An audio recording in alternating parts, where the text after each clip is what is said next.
A lot of us have been out here wondering about the snap decision to have this election, and if it is really early, like super early, extraordinarily early, and for what reason. I have some information for you. Here are all of the general election results since 1951. If you're confused, but in 1951, take a look at the video about the universal adult suffrage for Barbados in 1951. Now, most of these elections were not early. As a matter of fact, only 3 of them were. Why is that? Well, I ain't an expert or anything, but I have a few thoughts.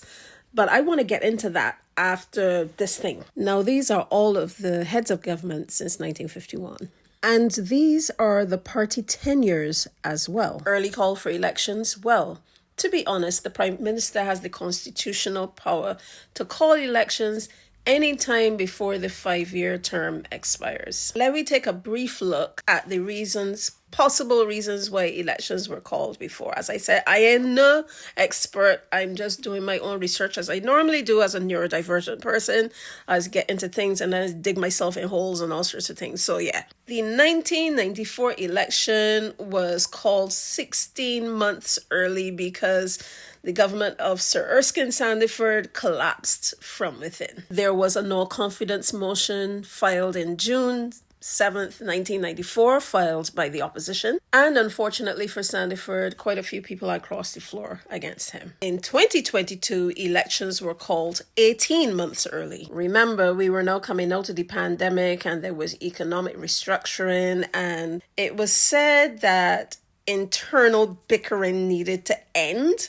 So this was an attempt at that. Also remember that the republic status had been enforced in 2021 for Barbados.